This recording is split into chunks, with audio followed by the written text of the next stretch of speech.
എല്ലാവർക്കും എൻ്റെ വിനീത നമസ്കാരം. പ്രിയ കുടുംബാംഗങ്ങളെ, നമ്മൾ കർക്കടക മാസത്തിൽ ബലികർമ്മം ചെയ്യാറുണ്ട്. കർക്കടക വാവിൻ്റെ അന്ന് നമ്മൾ ബലികർമ്മം ചെയ്യാറുണ്ട്. അതോടൊപ്പം ഒരാൾ മരിച്ചു കഴിഞ്ഞാലും ബലികർമ്മം ചെയ്യാറുണ്ട്. ഇന്ന് നമ്മളുടെ മുന്നിലേക്ക് കൊണ്ടുവരുന്ന വിഷയം എന്താണെന്നറിയോ? ഈ ബലികർമ്മം ചെയ്യുന്ന ആൾക്കാരും ഇത് ചെയ്യാൻ പറ്റാത്ത ആൾക്കാരുണ്ട്. ഇപ്പോൾ കർക്കടക വാവിൻ്റെ അന്ന് ബലികർമ്മം ചെയ്യുന്ന ആൾക്കാരുണ്ടാവും, പക്ഷെ ചെയ്യാൻ പറ്റാത്ത ആൾക്കാരുണ്ട്. ഇവർ അറിഞ്ഞിരിക്കേണ്ട പ്രധാന കാര്യങ്ങൾ എന്തൊക്കെയാണെന്ന് ഏകദേശം ഒരു 21 കാര്യങ്ങളാണ് എനിക്കിന്നിവിടെ പറയാനുള്ളത്. നിർബന്ധമായിട്ടും ഏതൊരാളും കർക്കടക വാവ് ബലി നിങ്ങൾ ഇടുന്നുണ്ടോ ഇത് കാര്യം അറിഞ്ഞിരിക്കണം. ഇതറിയാതെ ചെയ്തിട്ട് ഒരു കാര്യമില്ല. നമ്മൾ ഓരോ സ്ഥലത്ത് ഓരോ ക്ഷേത്രത്തിലും പോയിട്ട് കർക്കടക വാവിൻ്റെ ബലി ചെയ്യും, അല്ലെങ്കിൽ മരണാനന്തര കർമ്മം ചെയ്യുന്നുണ്ട്.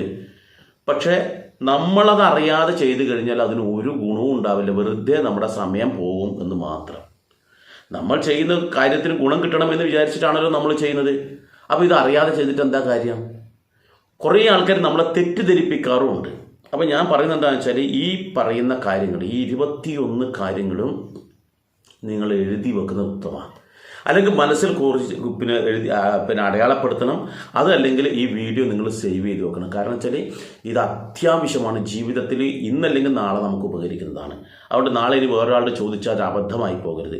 ഇത്രയും കാര്യങ്ങൾ നിങ്ങൾക്ക് മനസ്സിലാക്കി കഴിഞ്ഞാൽ നിങ്ങൾക്ക് ധൈര്യത്തിൽ ബലികർമ്മം ചെയ്യുക, അതിന് കൃത്യമായ ഗുണം കിട്ടുകയും ചെയ്യും. ഒന്നാമത്തെ കാര്യം എന്താണെന്നറിയോ? ഈ കർക്കടക വാവ് ബലിൻ്റെ അന്ന് കർക്കടക വാവിൻ്റെ അന്ന് നമ്മൾ ബലിയിടുന്നുണ്ട്. അതുപോലെ മരണാനന്തരമായിട്ട് മരിച്ചതിന് ശേഷം നമ്മൾ ബലിയിടുന്നുണ്ട്. ഇത് തമ്മിലുള്ള വ്യത്യാസം എന്താണ് എന്നാണ് ഒന്നാമത്തെ ചോദ്യം. ഇത് കൃത്യമായി മനസ്സിലാക്കേണ്ട വെച്ചാൽ, ഒന്നാമത്തേത് നമ്മുടെ വീട്ടിൽ ആരെങ്കിലും മരിച്ചിട്ടുണ്ടെങ്കിൽ ആ മരിച്ച വ്യക്തിക്ക് വേണ്ടി മാത്രം ചെയ്യുന്നതാണ് ഏത്? ഈ പറയുന്ന മരണാനന്തര കർമ്മം അല്ലെങ്കിൽ മരണാനന്തര ബലി. അത് ആ മരിച്ച വ്യക്തിക്ക് വേണ്ടിയാണ്. എന്നാൽ കർക്കിടക വാവ് ബലി എന്ന് പറയുന്നത് ഇങ്ങനെ നമ്മുടെ മരിച്ച വ്യക്തിക്ക് വേണ്ടിയിട്ടുള്ളതല്ല എന്ന് നമ്മൾ ആദ്യം മനസ്സിലാക്കണം. അത് നമ്മുടെ പൂർവികരായിട്ടുള്ള എല്ലാവർക്കും വേണ്ടിയിട്ടുള്ളതാണ്. അപ്പോൾ അത് ആ ദിവസം ചെയ്യുന്നതാണ് ഉത്തമം എന്നർത്ഥം. അപ്പോൾ ഈ കർക്കടക വാവിൻ്റെ അന്ന് നമ്മൾ ആ കർമ്മം ചെയ്യുക. മരണാനന്തര കർമ്മത്തിൻ്റെ ബലി എപ്പോഴാണ് ചെയ്യുന്നത്? ആ മരിച്ച വ്യക്തി ഇപ്പം മരിച്ചല്ലോ, ആ മരിച്ച ആ ദിവസം മുതൽ 10 ദിവസം വരെയാണ് ആ ബലികർമ്മം ചെയ്യേണ്ടത്. പിന്നെ നമ്മൾ 41-ൻ്റെ അന്ന് ചെയ്യുക, പിന്നെ മാസബലി ചെയ്യുക, പിന്നെ ആണ്ട് ബലിയായിട്ട് ചെയ്യുക. ഒരു വർഷം ആ മരിച്ച വ്യക്തിയുടെ ആ മലയാള മാസവും ആ നക്ഷത്രവും വരുന്ന ആ മരിച്ച നക്ഷത്രം ഉണ്ടല്ലോ, ആ വരുന്ന ദിവസം നമുക്ക് ആണ്ട് ബലി ചെയ്യാം. അപ്പോൾ ഇത് രണ്ടും നമ്മൾ കൃത്യമായി മനസ്സിലാക്കണം. രണ്ടും ഒന്നല്ല, രണ്ടും രണ്ടാണ് എന്ന് മനസ്സിലാക്കണം. ഇനി എന്താണ്? ഇനി രണ്ടാമത്തെ കാര്യം എന്താണെന്ന് നോക്കണം. രണ്ടാമത്തെ കാര്യം വെച്ചാൽ കർക്കടക വാവ് ബലിയുടെ പ്രത്യേകതകൾ എന്തൊക്കെയാണ് എന്നാണ്. നമ്മൾ എല്ലാ ആൾക്കാരും ചെയ്തതാണ് കർക്കടക വാവ് ബലി. മറ്റേതെന്താ? മരിച്ച വീട്ടിലെ ആൾക്കാർ മാത്രം ചെയ്യുന്നതാണ്. അപ്പോൾ കർക്കടക വാവ് ബലിയുടെ പ്രത്യേകതകൾ എന്താണ്? കർക്കടക വാവ് ബലിയെ കുറിച്ച് നമ്മൾ ചിന്തിക്കുമ്പോൾ നമ്മൾ മനസ്സിലാക്കേണ്ടതെന്ന് വെച്ചാൽ, ഈ കർക്കടക വാവ് ബലി ഇടുന്നത് എപ്പോഴാണ്? ദക്ഷിണായനത്തിലാണ്. നമുക്കറിയാം, നമ്മുടെ ഈ പറയുന്ന 12 മാസക്കാലത്തെ ദക്ഷിണായനം ഉത്തരായനം എന്ന് പറഞ്ഞിട്ട് 2 ഭാഗമാക്കിയിട്ടുണ്ട്. അതിൽ ഈ ദക്ഷിണായനം എന്ന് പറയുന്നത് ദേവന്മാരുടെ രാത്രിയും പിതൃക്കളുടെ പകലുമാണ് ദക്ഷിണായനം. അപ്പോൾ ഉത്തരായനം എന്ന് പറയുന്നത് ദേവന്മാർക്ക് പകലും ഈ പിതൃക്കൾക്ക് രാത്രിയുമാണ്. അപ്പോൾ ഉത്തരായന കാലത്ത് മരിച്ചാൽ നേരെ ദേവലോകത്ത് സ്വർഗലോകത്തേക്ക് പോകുമെന്നുള്ള വിശ്വാസമാണ് നമ്മുടെ ഭീഷ്മര ഉത്തരായനം കാത്തു കിടക്കാൻ ഇടയാക്കിയിട്ടത്. എന്നാൽ പിതൃലോകത്തേക്ക് പോകാൻ വേണ്ടിയിട്ടാണ് ഈ പറയുന്ന ദക്ഷിണായന കാലത്തേക്ക് ഇതാവുന്നത്. അപ്പോൾ ഈ ദക്ഷിണായന കാലത്തിൻ്റെ ആദ്യത്തെ മാസം എന്ന് പറയുന്നത് കർക്കടകമാണ്. അപ്പോൾ കർക്കടകം, ചിങ്ങം, കന്നി, തുലാം, വൃശ്ചികം, ധനു വരെയുള്ള 6 മാസക്കാലമാണ് ദക്ഷിണായന കാലം എന്ന് പറയുന്നത്. അപ്പോൾ ഈ ദക്ഷിണായന കാലത്തെ ആദ്യത്തെ വാവ് ബലി വരുന്നതാണ് കർക്കടകത്തിൽ. അപ്പോൾ ആദ്യത്തെ വാവ് ബലി ആദ്യത്തെ അമാവാസ്യ നാളിലാണ് ഈ വാവ് ബലി വരുന്നത്. അപ്പോൾ ഇവരുടെ പകലാണെന്നല്ല ഞാൻ പറഞ്ഞത്, പിതൃക്കളുടെ പകലാണ് ഈ ദക്ഷിണായന കാലം എന്ന് പറയുന്നത്. അപ്പോൾ ഈ പകലിലുള്ള ആദ്യത്തെ ഭക്ഷണം സ്വീകരിക്കുന്ന ദിവസമാണ് ഈ കർക്കടക വാവ് ബലി. പിതൃക്കളായ നിരവധി ആൾക്കാർ നമ്മളെ ഈ ഭൂമി വിട്ടു പോയിട്ടുണ്ട്. നമ്മുടെ പിതൃക്കൾ എന്ന് പറയുമ്പോൾ നമുക്ക് 7 തലമുറയിലുള്ളതാണ് വരുന്നത്. അപ്പോൾ ഈ 7 തലമുറയിലുള്ള നമ്മളുമായി ബന്ധപ്പെട്ട ആൾക്കാരൊക്കെ ഈ പറയുന്ന ഇത് വിട്ടുപോയി. അപ്പോൾ അവർക്ക് അവരുടെ കുടുംബാംഗങ്ങൾ ഒരുക്കി കൊടുക്കുന്ന ഭക്ഷണം, ആ പിതൃബലി എന്ന് പറയുന്നതാണ്.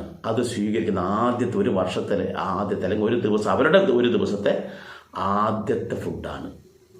അപ്പോൾ അതിന് വളരെയേറെ പ്രാധാന്യമുണ്ട്. അത് എത്ര കേമമാക്കാൻ പറ്റുമോ അത്രയും നല്ലത് എന്നർത്ഥം. അപ്പോൾ അത് സ്വീകരിക്കാൻ വേണ്ടി തയ്യാറാകുന്നതാണ് ഈ പറയുന്ന കർക്കടക വാവ് ബലി എന്ന് നമ്മൾ മനസ്സിലാക്കണം. ഇനി മൂന്നാമത്തെ കാര്യം എന്താണെന്ന് വെച്ചാൽ, കർക്കടക വാവ് ബലി ആരൊക്കെയാണ് ഇടേണ്ടത് എന്നുള്ളതാണ്. അത് മക്കളാണോ ഇടേണ്ടത്, അല്ല മറ്റാർക്കെങ്കിലും ഇടാൻ പറ്റുമോ, ഇതൊക്കെയാണ് ഇത്. എന്നാൽ മനസ്സിലാക്കേണ്ടത്, ഈ കർക്കടക വാവ് ബലി ഇടുന്നത് ആർക്കാ? അച്ഛനും അമ്മയ്ക്കല്ലല്ലോ. അപ്പോൾ ഈ കർക്കടക വാവ് ബലി എല്ലാവരും ഇടണം. ആരോഗ്യമുള്ള അല്ലെങ്കിൽ സ്വന്തമായ കാര്യങ്ങൾ ചിന്തിച്ച് മനസ്സിലാക്കാൻ കഴിവുള്ള എല്ലാ ആൾക്കാരും, അത് മക്കളൊന്നുമില്ല. ഇന്ന് ജീവിച്ചിരിക്കുന്ന 90 വയസ്സിൽ ഒരാളുണ്ടോ, അവർക്ക് അച്ഛനും അമ്മയും ഉണ്ടായിട്ടുണ്ടാവുമല്ലോ. അവർക്കും അച്ഛനും അമ്മയും ഉണ്ടാവില്ല. കാരണം മുത്തശ്ശനും മുത്തശ്ശിയും അവരുടെ മുത്തശ്ശനും മുത്തശ്ശിയും ഒക്കെ ഉണ്ടായിട്ടുണ്ടാവുമല്ലോ. അപ്പോൾ 90 വയസ്സല്ല 100 വയസ്സായാലും അവർക്ക് ആരോഗ്യമുള്ള ആ സമയത്ത് മുതലുള്ള എല്ലാ ആൾക്കാരും ഇടേണ്ടതാണ് കർക്കടക വാവുബലി. വാവുബലി എന്ന് പറയുന്നത് എല്ലാ ആൾക്കാരും, അത് ഏകദേശം ഒരു പ്രായപൂർത്തിയായ ഒരു ആൾക്കാർ, സ്വയം ബോധമുള്ള, സ്വയം ചിന്തിക്കാൻ കഴിവുള്ള ആ തലമുറ മുതൽ മേൽപോട്ടുള്ള എല്ലാ വിഭാഗത്തിലുള്ള ആൾക്കാരും എന്ത് വേണം? ഈ കർക്കടക വാവുബലി ഇടണം എന്നർത്ഥം. നാലാമത്തെ ചോദ്യം, മാതാപിതാക്കൾ ജീവിച്ചിരിക്കുന്നവർ ഈ പറയുന്ന കർക്കടക വാവുബലി ഇടാമോ എന്ന് പലർക്കും ഉണ്ടാകുന്ന സംശയമാണ്. അച്ഛനും അമ്മയും ഉണ്ടല്ലോ, പിന്നെ ഞാൻ എന്തിനാണ് ഇടുന്നത്? ഇവിടെ നമ്മൾ മനസ്സിലാക്കേണ്ടത്, അച്ഛനും അമ്മയ്ക്കും വേണ്ടി ഇടുന്നതല്ല ഈ പറയുന്ന കർക്കടക വാവുബലി. അവർക്ക് വേണ്ടി ഇടുന്നത് മരണാനന്തര ബലി എന്ന് പറയുന്ന വേറെ തന്നെ ഒരു ബലിയുണ്ട്. ശ്രാദ്ധം, ഊട്ട് ഒക്കെ നമ്മൾ പറയുന്നില്ലേ, അത് ഈ അച്ഛനും അമ്മയ്ക്കും വേണ്ടി ഇടുന്ന ബലി എന്താണ്? അച്ഛനും അമ്മയും മരിച്ചതിന് ശേഷമുള്ള ആ 10 ദിവസം തുടർച്ചയായിട്ട് നമ്മൾ ബലിയിടണം. ആ 10 ദിവസത്തെ ബലി തന്നെ ഇടണം. നമ്മളിപ്പോൾ 5 ദിവസം 4 ദിവസമൊക്കെ ഇട്ടിട്ട് ഒതുക്കുന്നുണ്ട്. യഥാർത്ഥത്തിൽ 10 ദിവസം ബലിയിട്ടാൽ അതിന് ഗുണം കിട്ടില്ല, ഇല്ലെങ്കിൽ ഇടാണ്ടിരിക്കുന്ന നല്ലത്.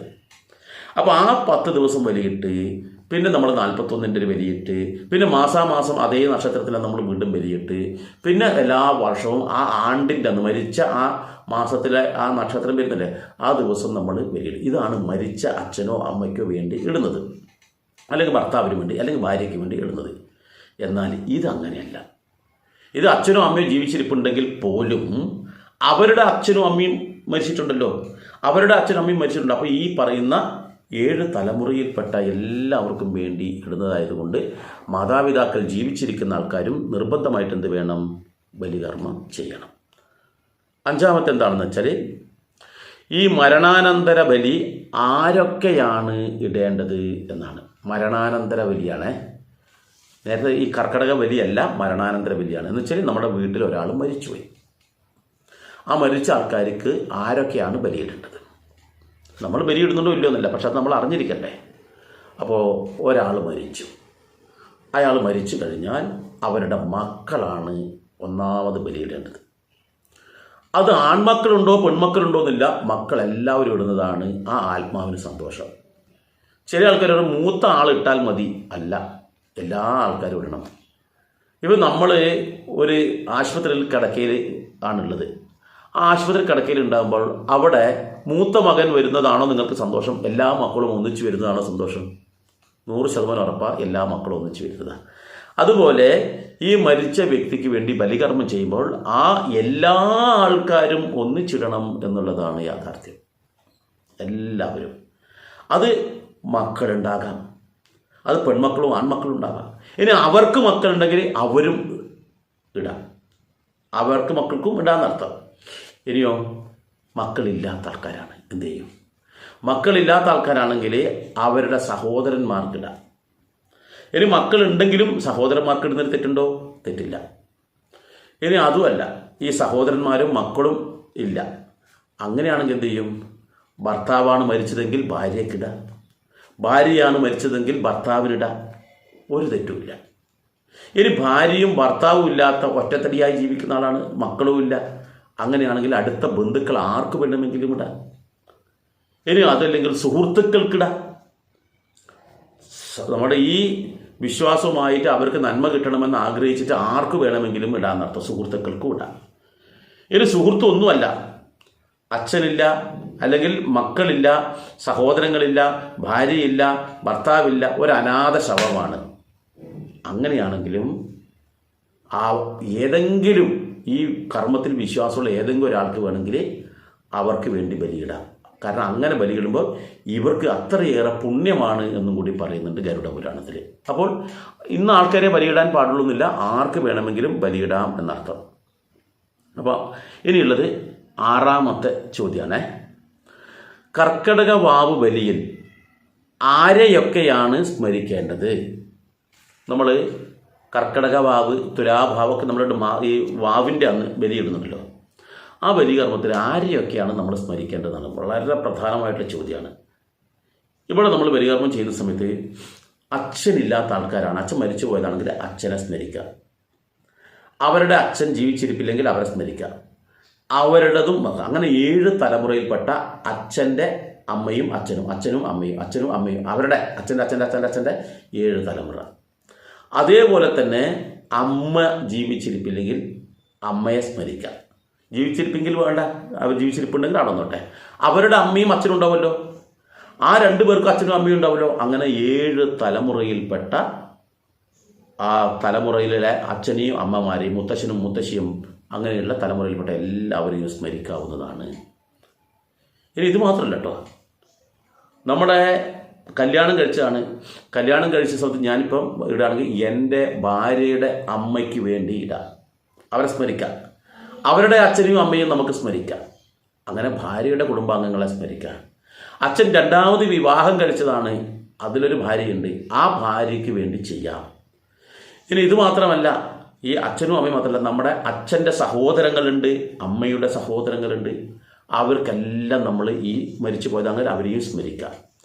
അങ്ങനെ നമ്മുടെ അച്ഛൻ്റെ ഒക്കെ സഹോദരങ്ങളും സഹോദരിമാരും ഒക്കെ ഉണ്ടെങ്കിൽ അവരെയൊക്കെ തന്നെ നമുക്ക് സ്മരിക്കാം എന്നർത്ഥം. തീർന്നിട്ടില്ല.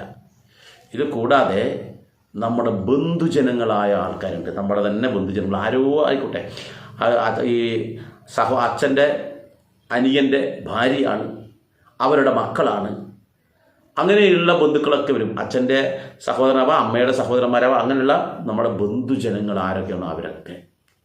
പിന്നെ നമ്മുടെ സഹോദരങ്ങൾ എപ്പോഴെങ്കിലും മരിച്ചു പോയിട്ടുണ്ടാവും, അങ്ങനെ. ഇനി അതല്ല, നമ്മുടെ സ്വന്തം അമ്മയുടെ വയറ്റിൽ നിന്നും മരിച്ചു പോയ ആൾക്കാരുണ്ടാവും, വയറ്റിൽ നിന്ന് തന്നെ ഭ്രൂണമായ രക്തത്തിൽ തന്നെ പോയിട്ടുണ്ടാവും, അവർക്ക് വേണ്ടി ചെയ്യാം. ഇനി ഇതൊന്നും കൂടാതെ നമ്മളുടെ ശത്രുക്കൾക്ക് പോലും വേണ്ടി നമുക്ക് ഈ കർക്കടക വാവുവിൽ സ്മരിക്കാം. അതെന്താണ് ശത്രു ആകണമെങ്കിൽ നമുക്ക് അവരേക്കൊരു ബന്ധമുണ്ടല്ലോ, ആ ബന്ധത്തിൽ ഒരു തരത്തിലുള്ള കടവും നമ്മൾ വെക്കാൻ പാടില്ല എന്നുള്ളതാണ്. ഹിന്ദു വിശ്വാസപ്രകാരം ഒരു തരത്തിലുള്ള കടവും പാടില്ല. അപ്പോൾ ആ മരിച്ച വ്യക്തിക്ക് നമ്മൾ ഏതെങ്കിലും തരത്തിലുള്ള ആത്മബന്ധം ഉണ്ടായിട്ടുണ്ടാവും, അതാണല്ലോ പിന്നീട് ശത്രുതയിലേക്ക് മാറിയത്. അപ്പോൾ അവർക്ക് വേണ്ടിയും നമ്മൾ ബലികർമ്മം ചെയ്യാം, അല്ലെങ്കിൽ ഈ അവസരത്തിൽ സ്മരിക്കാം. ഇത് മാത്രമല്ല, നമ്മുടെ സുഹൃത്ത് ജനങ്ങളുണ്ടാകാം, ഇനി നമ്മുടെ വീടുകളിൽ നമ്മൾ പോറ്റി വളർത്തിയ പക്ഷി മൃഗാദികളുണ്ടാകാം, പട്ടി, പൂച്ച, അങ്ങനെ ഒരുപാട് ജീവജാലങ്ങൾ, പക്ഷികളൊക്കെ ഉണ്ടാവാം. ഇതൊക്കെ നമ്മളായിട്ട് നല്ല ആത്മാവൊന്നുണ്ടായത്, നമ്മളെ സ്നേഹിച്ചതാണത്, നമ്മൾ അതിനെ സ്നേഹിച്ചതാണ്. അപ്പോൾ അതിൻ്റെ ആ കടം, അതുകൊണ്ട് അവരെയും സ്മരിക്കണം. പിന്നെ നമ്മൾക്ക് കച്ചവടക്കാരൻ, നമ്മളായിട്ട് സ്ഥിരമായിട്ട് സാധനം വാങ്ങി കൊടുക്കുകയും ചെയ്യുന്ന കച്ചവടക്കാരെങ്കിലും പോയിട്ടുണ്ടാവുക. എന്തിനേറെ നമ്മൾക്ക് വേണ്ടി മുടി വെട്ടി തരുന്ന അമ്പട്ടനായിട്ടുള്ള ആൾക്കാരുണ്ടല്ലോ, അവർക്ക് പോലും നമുക്ക് ഈ കർക്കടക വാവ് ബലിയിൽ എല്ലാ സഹജീവികളും ബന്ധുജനങ്ങളും എല്ലാ ആത്മാക്കൾക്കും വേണ്ടിയാണ് ഈ കർക്കടക വാവ് ബലി ചെയ്യുന്നത്. അതുകൊണ്ട് എന്താണ്, അത്രയും ശ്രേഷ്ഠമാണ്. ആ എല്ലാ ആത്മാക്കൾക്കും വേണ്ടി ചെയ്യാവുന്ന ഒരേ ഒരു ഏറ്റവും ശ്രേഷ്ഠമായ സമയം. പല സമയത്തും ചെയ്യാം, പക്ഷേ ഏറ്റവും ശ്രേഷ്ഠമായിട്ടൊരു സമയമാണ് ഈ കർക്കടക വാവ് ബലി എന്നർത്ഥം. അതുകൊണ്ട് തന്നെ ഇവർക്കെല്ലാവർക്കും വേണ്ടിയിട്ടും നമുക്ക് ഈ കർക്കടക വാവ് ബലി ചെയ്യാം എന്നർത്ഥം.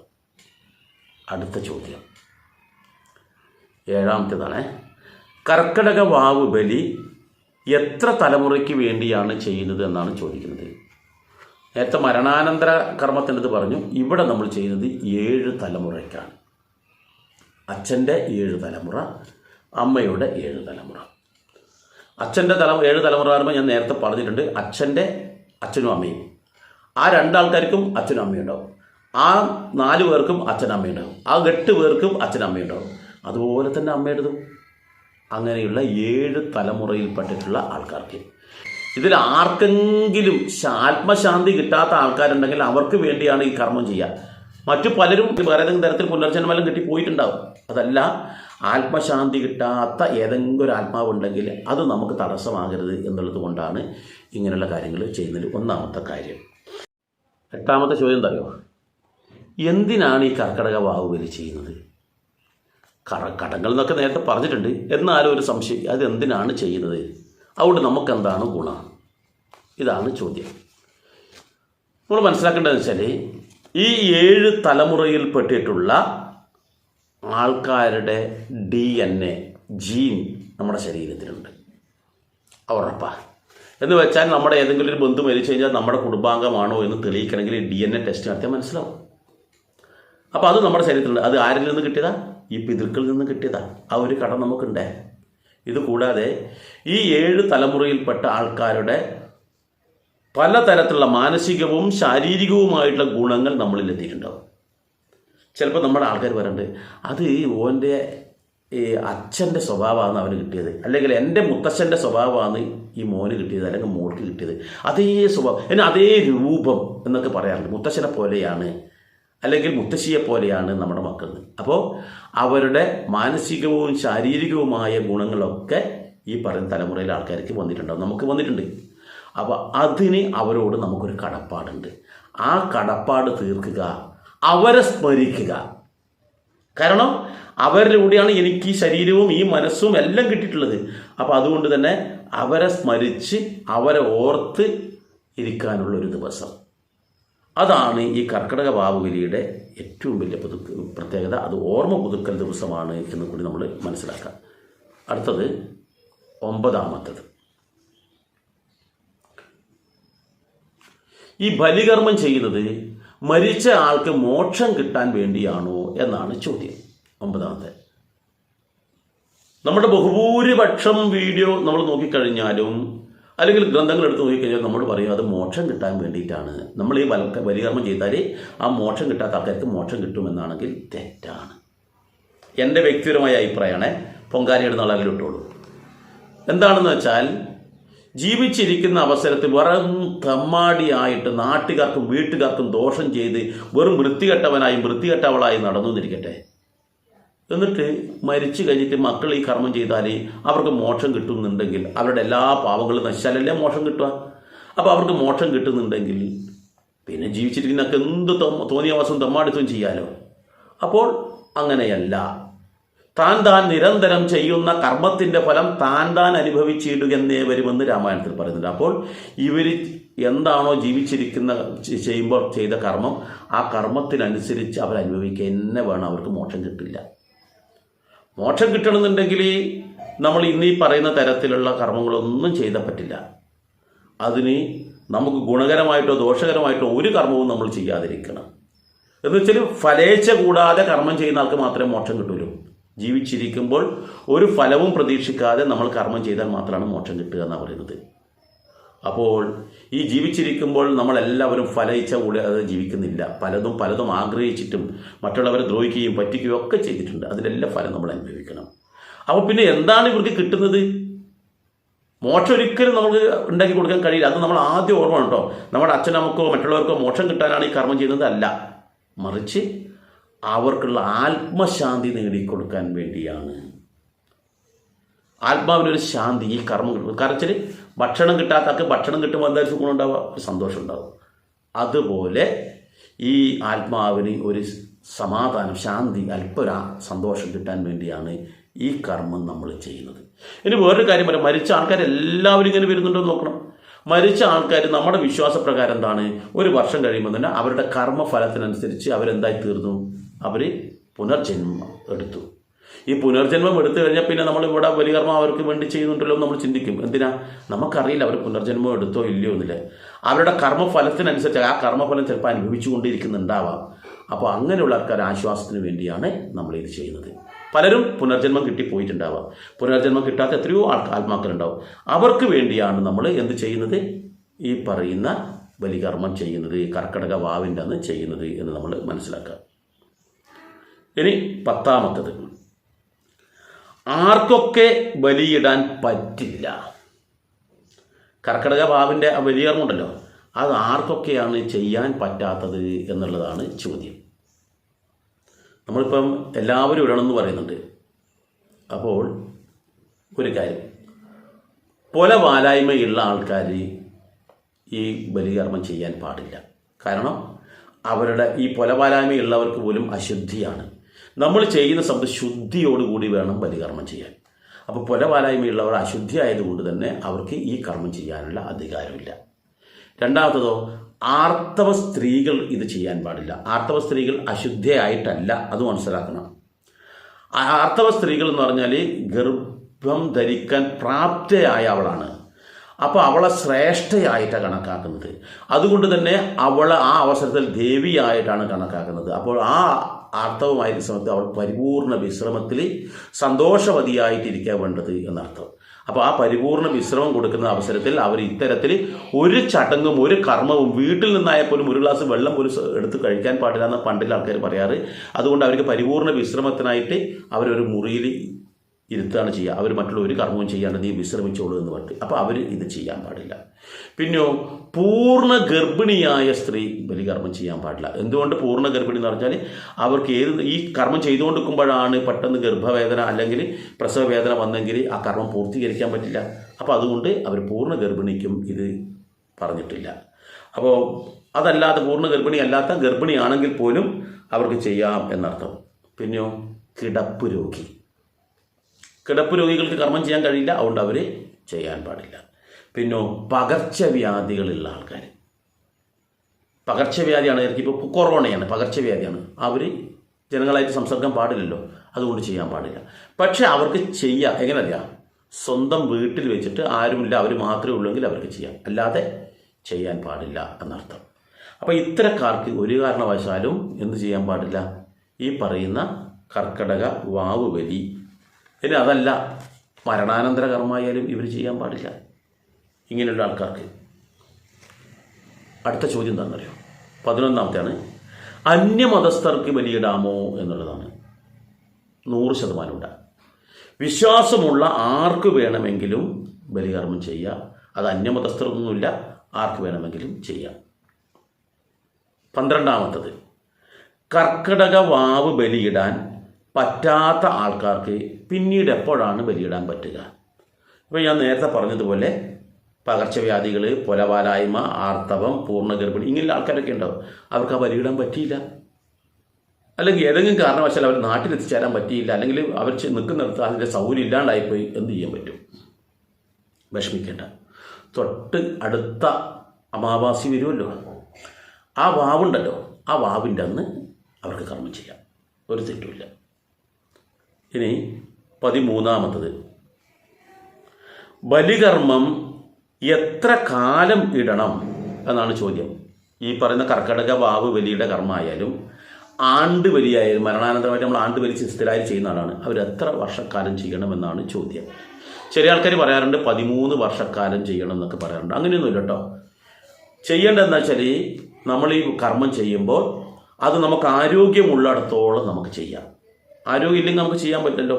അപ്പോൾ ആരോഗ്യമുള്ളിടത്തോളം നമ്മൾക്ക് ചെയ്യാം, അതിനൊരു തെറ്റുമില്ല എന്നർത്ഥം. ഇനി 14ാമത്തത്, ഇതിനോടനുബന്ധിച്ച് ചോദ്യമാണ്, ഗയയിലും ഗയ കാശി എന്നിവിടങ്ങളിൽ ബലിയിട്ടാൽ പിന്നെ ബലിയിടേണ്ടതില്ല എന്ന് ചിലർ പറയുന്നു. ശരിയാണോ എന്ന്? ശരിയല്ല. ഗയാശ്രാദ്ധം വളരെ പ്രധാനമായിട്ടുള്ളതാണ്. അതേപോലെ തന്നെയാണ് കാശിയിലെ ശ്രാദ്ധം. ഇവിടെ നമ്മൾ പലരും തെറ്റായി ധരിക്കുന്നത് എന്താ? ഇപ്പം നമ്മുടെ അച്ഛന് വേണ്ടിയിട്ട് നമ്മൾ ബലികർമ്മം ചെയ്യുന്നുണ്ട്. അച്ഛന് വേണ്ടി ബലികർമ്മം ചെയ്യുന്ന അവസരത്തിൽ നമ്മൾ എന്ത് ചെയ്യും? ആ അച്ഛൻ്റെ പിണ്ഡം അല്ലെങ്കിൽ ആ ബലികർമ്മം നമ്മൾ ഏതെങ്കിലും ഒരു സമയത്ത് നമ്മൾ കാശിയിലോ അല്ലെങ്കിൽ ഗയയിലോ പോയി കഴിഞ്ഞാൽ അത് വിഷ്ണുപാദത്തിൽ സമർപ്പിച്ചു എന്നാണ് സങ്കല്പം. എന്നാൽ അച്ഛന് വേണ്ടി ചെയ്യണ്ട. അപ്പോൾ മറ്റുള്ളവരൊക്കെ ഉണ്ടാവില്ല, നിരവധി ആൾക്കാർ. അവർക്ക് വേണ്ടി നമ്മൾ ചെയ്യണം. ഇവിടെ ചോദിക്കുന്ന വെച്ചാൽ കർക്കിടക വാവുബലി നമ്മൾ ചെയ്യേണ്ട ആവശ്യമില്ല. ഞാൻ പണ്ട് ഗയയിൽ പോയിട്ടിട്ടിട്ടുണ്ട്, തെറ്റാണ് കേട്ടോ. കാശി പോയിട്ടിട്ടിട്ടുണ്ട്, തെറ്റാണ്.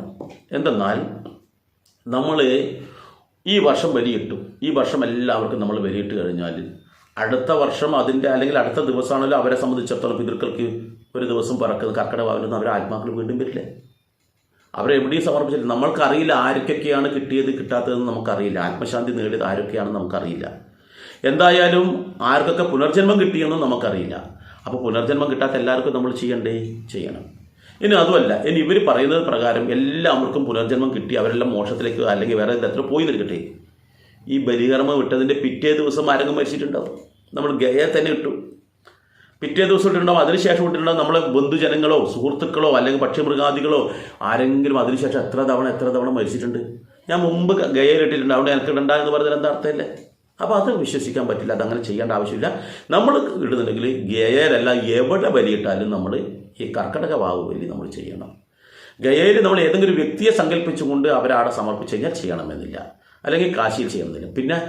പിന്നെ എല്ലാ വർഷവും ഈ ബലി, കാരണം അതിനുശേഷവും നമ്മളുമായി ബന്ധപ്പെട്ട സഹജീവികൾ നിരവധി മരിച്ചു വീഴുന്നുണ്ട്. അതുകൊണ്ട് തന്നെ നമ്മൾ നിർബന്ധമായിട്ടും ചെയ്യണം എന്നർത്ഥം. മാത്രമല്ല ഈ ബലികർമ്മത്തിലൊന്നും തന്നെ നമ്മളിതിനെ വിഷ്ണു പാദത്തിലേക്ക് ലയിപ്പിച്ചും കൊണ്ടല്ല ചെയ്യുന്നത്. അതുകൊണ്ട് തന്നെ കാശിയിലും ഗയയിലും ഒക്കെ ചെയ്യുമ്പോൾ നമ്മൾ അത്തരത്തിൽ ചെയ്യുന്നുണ്ടെങ്കിലും ഇവിടെ നമ്മൾ സാധാരണ കർക്കിടക വാവുബലിക്കോ മരണാനന്തര കർമ്മമായിട്ട് വീട്ടിൽ ചെയ്യുമ്പോഴോ അങ്ങനെ ചെയ്യുന്നില്ല എന്നുള്ളത് കൊണ്ട് തന്നെ നിർബന്ധമായിട്ടും നമ്മൾ എല്ലാ വർഷവും ഈ കർമ്മം ചെയ്യണം എന്നുള്ളതാണ് യാഥാർത്ഥ്യം. അടുത്തത്, കർക്കിടക വാവിന് ബലിയിടുമ്പോൾ വ്രതം ആവശ്യമുണ്ടോ എന്നുള്ളതാണ്. 100% ഈ വ്രതം ആവശ്യമുണ്ട്. വ്രതമെടുത്താൽ മാത്രമേ അതിനൊരു പൂർണ്ണത കിട്ടുകയുള്ളൂ. വ്രതം എന്ന് പറഞ്ഞാൽ നമ്മൾ അതിനനുസരിച്ച് തയ്യാറാവുക എന്നുള്ളതാണ്. ഏത് കർമ്മമാണോ ചെയ്യുന്നത് ആ കർമ്മം നല്ല രീതിയിൽ സമാപിക്കണമെങ്കിൽ നമ്മൾ അതിനനുസരിച്ച് തയ്യാറാവണം. ആ തയ്യാറാവലാണ് ഈ വ്രതം എന്ന് പറയുന്നത്. അപ്പോൾ അത് നിർബന്ധമായിട്ടും വ്രതം എടുക്കണം എന്നർത്ഥം. അടുത്ത ചോദ്യം, എങ്ങനെയുള്ള വ്രതമാണ് ഇതിനു വേണ്ടി എടുക്കേണ്ടത്? നമ്മൾ ശിവരാത്രിക്ക് വ്രതം എടുക്കും, നവരാത്രിക്ക് വ്രതം എടുക്കുന്നുണ്ട്, അങ്ങനെ ഓരോന്നിനും ഓരോ വ്രതം എടുക്കുന്നുണ്ടല്ലോ. ഇത് എങ്ങനെയാണ് ഇതിൻ്റെ വ്രതം എന്നുള്ളതാണ്. ഇതിൻ്റെ വ്രതം എന്ന് വെച്ചാൽ തലേ ദിവസം നമ്മൾ ഒരിക്കലെടുക്കണം.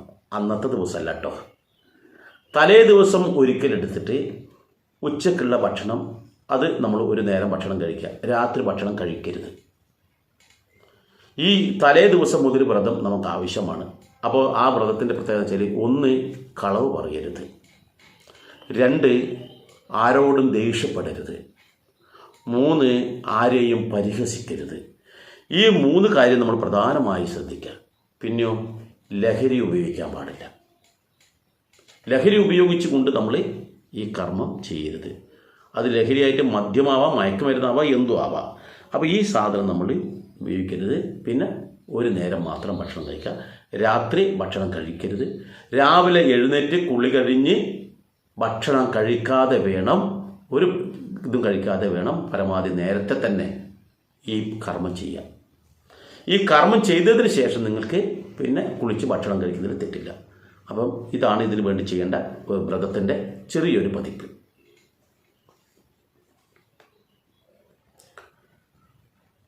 അടുത്തത്, ബലിയിടാൻ ഏറ്റവും അനുയോജ്യമായ സ്ഥലങ്ങൾ ഏതൊക്കെ എന്നാണ്. കർക്കിടക വാവ് ബലി നമുക്കിടണം. ഏറ്റവും നല്ല സ്ഥലത്ത് ബലിയിടുന്നതാണ് നമുക്ക് സന്തോഷം. നമ്മൾക്കും അതെ, ആത്മാക്കൾക്കും അതെ, അല്ലേ? അപ്പോൾ അത് എവിടെയാണ് ഏറ്റവും ഉത്തമമായ സ്ഥലം? ഗരുഡ പുരാണം പറയുന്നത് അറിയോ? സ്വന്തം വീട്ടിൽ. സ്വന്തം വീട്ടിലാണ് ബലികർമ്മം ചെയ്യാൻ ഏറ്റവും ഉത്തമം. പക്ഷെ നമ്മൾ ബലിയിടാത്തതുകൊണ്ടെന്നറിയാം, നമുക്കറിയില്ല. നമുക്ക് ഈ ബലിയിടാൻ അറിയണ്ടേ? ഈ ബലിയിടാൻ അറിയാത്തതുകൊണ്ട് നമുക്ക് ആയിട്ടൊരു പൂജാരിയെ വീട്ടിൽ കൊണ്ടുവന്നിട്ട് ചെയ്യാൻ ബുദ്ധിമുട്ടായതുകൊണ്ടാണ് നമ്മൾ വീട്ടിൽ നിന്ന് ഈ ചടങ്ങ് നടത്താത്തത്. അപ്പോൾ ഏറ്റവും ഉത്തമം സ്വന്തം വീടാണ്. ഇല്ലെങ്കിൽ ഈ ബലികർമ്മത്തിന് അർഹതയുള്ള ക്ഷേത്രങ്ങളുണ്ട്. എല്ലാ ക്ഷേത്രത്തിൽ നിന്നും ബലികർമ്മം ചെയ്യില്ല. ശിവക്ഷേത്രത്തിലും വിഷ്ണു ക്ഷേത്രത്തിലാണ് പ്രാധാന്യമായിട്ട് കാണുന്നത്, ശിവക്ഷേത്രത്തിലുമുണ്ട്. അപ്പോൾ അതിന് അതിൻ്റെതായ പ്രാധാന്യമുണ്ട്. അവിടുത്തെ ദേവന് അതിൻ്റെതായ പ്രാധാന്യമുണ്ട്.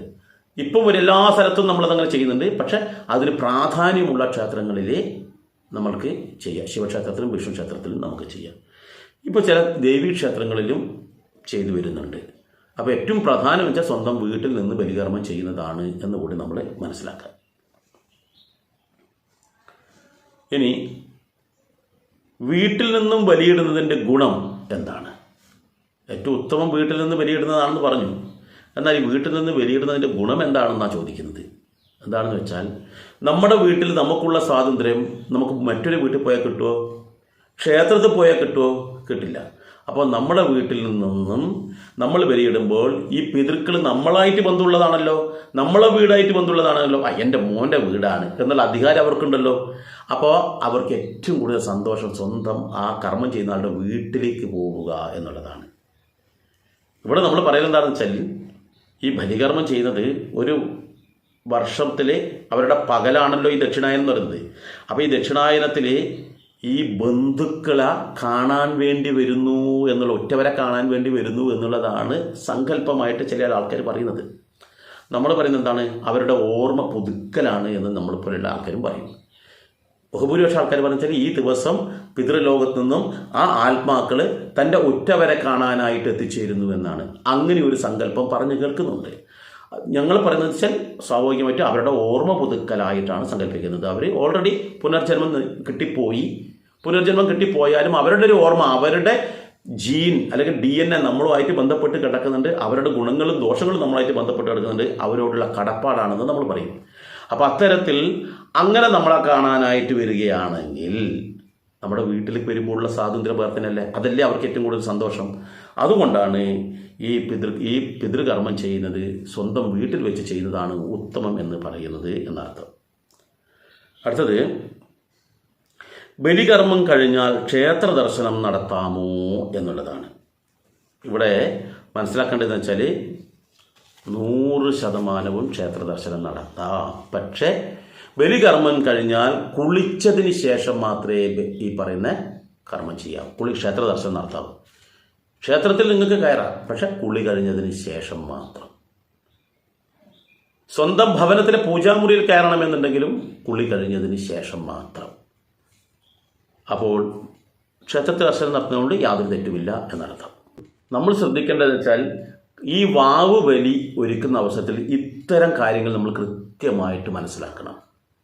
എന്നിട്ട് പറ്റുമെങ്കിൽ സ്വന്തം വീട്ടിൽ വെച്ച് തന്നെ ചെയ്യുന്നതാണ് ഉത്തമം. അല്ല എങ്കിൽ നമ്മൾ ഏതെങ്കിലും ക്ഷേത്രത്തിൽ പോയിട്ട് ചെയ്യുക.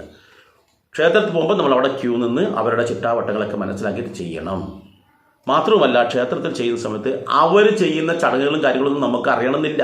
അവർ കുറേ മന്ത്രം ജപിക്കും, എന്തൊക്കെയോ പറയും, ഇതൊക്കെ ചെയ്യും, നമുക്കറിയില്ല. പക്ഷെ നമ്മൾ ഭയഭക്തിയോടുകൂടി അത് ചെയ്യണം. അത് ചെയ്യുന്നത് നല്ലത് തന്നെയാണ്. ഏത് ക്ഷേത്രത്തിലാണോ ചെയ്യുന്നത് അവിടെ അതിൻ്റെതായ പ്രാധാന്യമുണ്ട്. ആ ക്ഷേത്രത്തിൽ എത്തിക്കഴിഞ്ഞാൽ അവിടുത്തെ കർമ്മി പറയുന്നതിനനുസരിച്ച് ചെയ്യണം. പക്ഷെ ചില സ്ഥലത്തുള്ള കർമ്മികൾ എന്ന് പറഞ്ഞാൽ ഒന്ന് നല്ല തിരക്കൊക്കെ ആണെങ്കിൽ പെട്ടെന്ന് കാട്ടിക്കൂട്ടിയിട്ട് പൈസയും വാങ്ങിച്ചിട്ട് അവരവരുടെ ചടങ്ങ് തീർക്കും. എന്നാൽ സാധാരണ തിരക്കൊക്കെ കുറയുന്ന സ്ഥലത്താണെങ്കിൽ അവർ വളരെ കൃത്യതയോടുകൂടി പറഞ്ഞു തരും. തിരക്ക് കുറവുള്ള ഒരു ക്ഷേത്രത്തിലാണ് പോകുന്നുണ്ടെങ്കിൽ നമുക്ക് വളരെ ഉത്തമമാണെന്ന് അർത്ഥം. കൂടുതൽ ക്യൂ ഒന്നും നിൽക്കാണ്ട് കാര്യങ്ങൾ നടത്താൻ പറ്റും. അതോടൊപ്പം തന്നെ മറ്റൊരു കാര്യം എന്താണെന്ന് വെച്ചാൽ, ഈ പിതൃകർമ്മം കൃത്യമായിട്ട് നമ്മൾ ചെയ്യുകയാണെങ്കിൽ നമുക്ക് ഐശ്വര്യം വന്നു ചേരും എന്നും നമുക്കുണ്ടാകുന്ന തടസ്സങ്ങളെ ഇല്ലാതാക്കി തരുമെന്നും പറയപ്പെടുന്നുണ്ട്. കാരണം നമ്മുടെ പല തടസ്സങ്ങളും പല ജ്യോതിഷിയുടെ അടുത്ത് പോയിട്ട് പറയും, നിങ്ങളുടെ പിതൃക്കൾക്ക് അങ്ങനെയുണ്ട് ഇങ്ങനെയുണ്ട്, അവരുടെ ദോഷമുണ്ടെന്നെല്ലാം പറയും. ഈ കർമ്മം കൃത്യമായി ചെയ്യുന്ന ആൾക്കാർക്ക് ഇത്തരത്തിലുള്ള ഒരു ദോഷവും ഉണ്ടാവില്ല. പഠനത്തിൽ നല്ല രീതിയിൽ മുന്നോട്ട് പോകാൻ പറ്റും, ജോലിയിൽ തടസ്സം ഉണ്ടാവില്ല, അങ്ങനെ പ്രേതശല്യങ്ങൾ കാര്യങ്ങളൊക്കെ പരമാവധി കുറഞ്ഞു കിട്ടുമെന്നൊക്കെ പറയുന്നുണ്ട്. ഏതായാലും സ്വന്തം ഭവനത്തിൽ വെച്ച് ചെയ്യുന്ന അവസരത്തിൽ അതിൻ്റേതായ ഗുണം നമുക്കുണ്ടാകുമെന്ന് നമുക്കറിയാം. പക്ഷെ നിങ്ങൾക്ക് പലർക്കും ഈ ബലികർമ്മം ചെയ്യാൻ അറിയണമെന്നില്ല. അതുകൊണ്ട് തന്നെ അടുത്ത് തന്നെ സ്വന്തം വീട്ടിൽ എങ്ങനെയാണ് ബലികർമ്മം ചെയ്യേണ്ടത് എന്നുള്ള, അതും പരസഹായം കൂടാതെ ഒരു പൂജാരിയോ മറ്റോ ആരും ഇല്ലാതെ നമ്മൾക്ക് തന്നെ പൂർണ്ണ തൃപ്തിയോടുകൂടി എങ്ങനെയാണ് ബലികർമ്മം ചെയ്യേണ്ടതിനെ കുറിച്ചൊരു വീഡിയോ ഇതിന് മുന്നേ ഞാനിവിടെ പോസ്റ്റ് ചെയ്തിട്ടുണ്ട്. കഴിഞ്ഞ വർഷത്തത് ഞാൻ പോസ്റ്റ് ചെയ്തിട്ടുണ്ട്. നിങ്ങൾക്ക് ആർക്കെങ്കിലും വേണമെന്നുണ്ടെങ്കിൽ അത് പുറകോട്ട് നോക്കിയിട്ട് കണ്ടെത്താം. അതല്ലെങ്കിൽ പുതിയൊരു വീഡിയോ ഞാൻ അടുത്ത് തന്നെ ചെയ്യുന്നുണ്ട്. അതും നിങ്ങൾക്ക് മുന്നിലേക്ക് വരുന്നതായിരിക്കും. ഈ വിഷയവുമായി ബന്ധപ്പെട്ട് നിങ്ങൾക്ക് എന്തെങ്കിലും സംശയം ഉണ്ടെങ്കിൽ താഴെ കമൻറ്റ് ബോക്സിൽ രേഖപ്പെടുത്തണം. നിങ്ങൾക്കിത് ഇഷ്ടപ്പെടുകയാണെങ്കിൽ പരമാവധി ആൾക്കാരിലേക്ക് അയച്ചു കൊടുക്കുക. കാരണം ഈ കാര്യങ്ങൾ അറിയാതെ ബലികർമ്മം ചെയ്തിട്ട് ഒരു ഗുണവുമില്ല എന്നുള്ളത് കൊണ്ട് തന്നെ നിങ്ങൾ പരമാവധി ആൾക്കാരിലേക്ക് അയച്ചു കൊടുക്കുന്നതും നന്നായിരിക്കും. നിങ്ങളുടെ വിലയേറിയ അഭിപ്രായങ്ങൾ ഈ കമൻറ്റ് ബോക്സിൽ രേഖപ്പെടുത്തുക. ഏതായാലും എല്ലാവർക്കും നന്ദി, നമസ്കാരം.